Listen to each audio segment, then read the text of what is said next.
Et si je te disais que ton cerveau prend tes décisions avant même que tu n'en sois conscient, c'est-à-dire qu'avant que tu ne décides de poser un acte, ton cerveau l'a déjà tranché.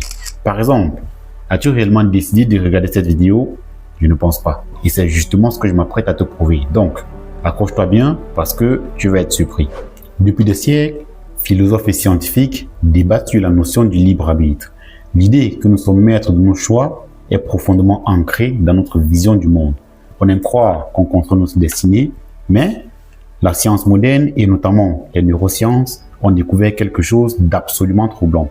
Quelque chose qui remet en question tout ce qu'on pensait savoir sur la prise des décisions.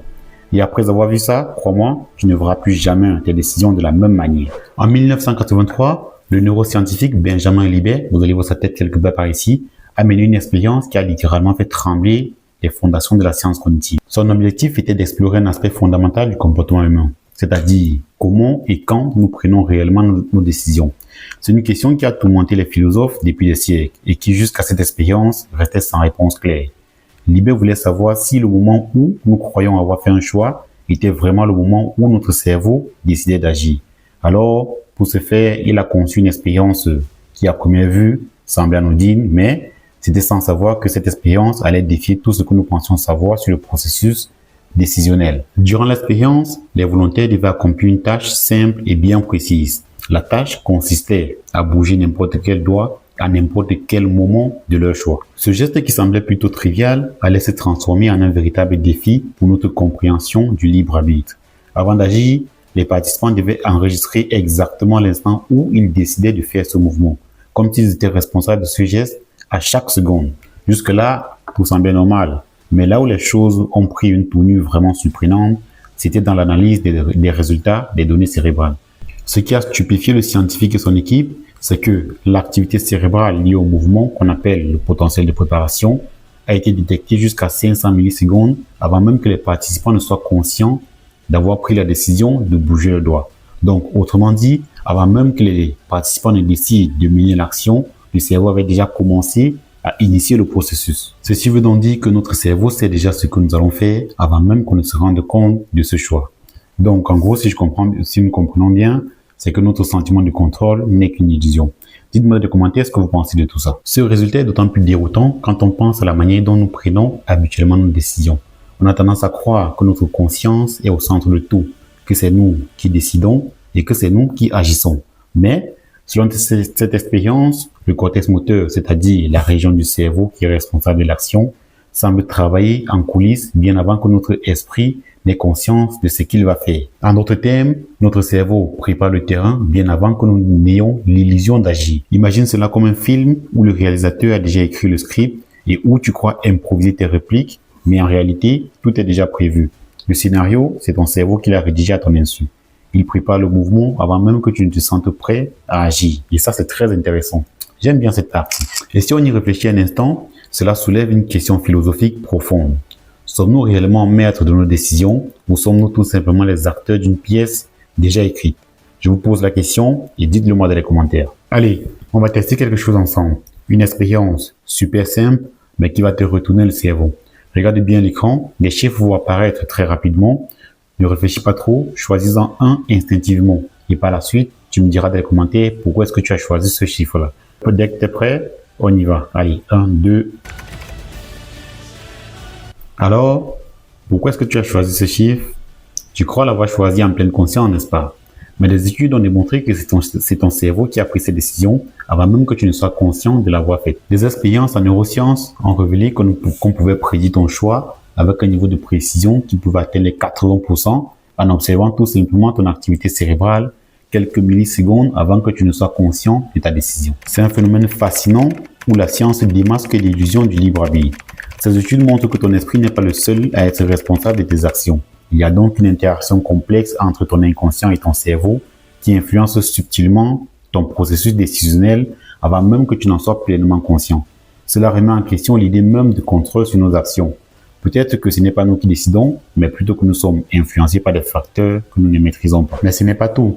D'autres expériences vont encore plus loin. Certaines recherches ont permis d'aller au-delà d'une simple observation à travers l'activité cérébrale. Elles ont étudié la prédiction de l'avenir immédiat, comme si on pouvait voir ce qui allait se passer avant que cela ne se produise. Imagine un instant que des machines pourraient prédire ce que tu vas faire avant même que tu n'en sois conscient, en observant des éléments de ton comportement comme ton état physiologique, ta respiration, ton rythme cardiaque ou même tes expressions faciales. Ce phénomène montre que ton corps en sait plus que toi. Il réagit à des stimuli avant même que tu n'en sois pleinement conscient. La science est en train de démontrer qu'on ne fait pas seulement face à une illusion mentale, mais qu'il existe aussi une influence physiologique sur nos actions. Cela soulève donc une question intrigante. Sommes-nous réellement libres de nos choix ou nous sommes tout simplement des marionnettes dont les ficelles sont tirées par des facteurs invisibles mais puissants, à la fois physiques et cognitifs? Je vous pose la question, dites-le-moi dans les commentaires. Tout ceci va bien plus loin que ce qu'on imagine au départ. Ce n'est pas juste une simple question de chiffres sur un écran, mais c'est une question de perception de soi-même, de contrôle et d'autonomie. Ces découvertes sont bien plus qu'une simple démonstration scientifique. Elles ont des implications profondes sur la manière dont nous voyons notre capacité à prendre des décisions. Et cela pourrait bien remettre en question des concepts aussi fondamentaux que la responsabilité et la culpabilité. Si nos choix ont déjà été en partie influencés par des facteurs inconscients ou physiologiques, que devient la notion de responsabilité? Sommes-nous vraiment responsables de nos actes si ces décisions sont largement guidées par des influences invisibles? C'est la question qu'on se pose. Cette question soulève donc des débats éthiques, philosophiques et même juridiques importants. Après tout, si nous ne sommes pas entièrement responsables de nos choix, comment la société pourrait-elle juger et punir nos actions? C'est un dilemme fascinant et complexe qui nous pousse à reconsidérer la manière dont nous comprenons notre liberté individuelle et nos actes. Alors, si notre cerveau prend des décisions avant même que nous n'en ayons conscience, est-ce que cela veut dire que nous sommes des robots, que nous sommes des machines biologiques exécutant un programme déjà écrit, ou alors que nous sommes juste les spectateurs de nos propres vies? Une question, une réponse. Alors, pas tout à fait. Ce que ces expériences montrent, c'est que notre cerveau prépare des actions en amont, mais qu'on a encore la capacité de les stopper ou de les modifier. C'est comme un avion en mode pilote automatique. Tu ne contrôles pas tout le temps chaque détail du vol, mais tu peux reprendre la main à tout moment. Et dans le contexte des décisions, cette reprise en main se produit juste avant l'action. Ce phénomène est comme une fenêtre dans laquelle on peut intervenir avant qu'une décision ne soit complètement prise. Pourquoi? Parce que cette fenêtre n'est pas aussi petite que tu pourrais le penser. Il y a une large marge d'erreur entre la préparation inconsciente et l'action consciente, ce qui nous permet de changer de direction à tout moment et de modifier notre comportement et de prendre de nouvelles décisions. En fait, quand nous devons prendre des décisions, le premier choix est très souvent inconscient. Mais après, c'est là que ton libre arbitre entre en jeu. Tu peux choisir de suivre ton impulsion ou non. Ce moment, c'est-à-dire cette brèche entre l'action préparée et l'action consciente, c'est là que tout se joue. Il y a des moments où tu vas suivre ton impulsion, où tu vas laisser ton cerveau faire le travail sans même y réfléchir, mais il y a aussi des moments où tu vas t'arrêter, tu vas réfléchir et tu vas décider de changer d'orientation. C'est ce petit instant qui peut tout changer. Et même si la majorité des décisions sont influencées par des processus automatiques, cette marge de manœuvre nous permet de prendre du recul et de faire des choix différents.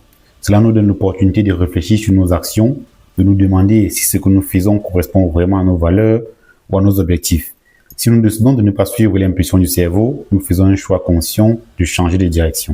Alors, pour répondre à la question fatidique, rassurez-vous, nous ne sommes pas des robots et nous ne sommes pas non plus des marionnettes contrôlées par des processus automatiques.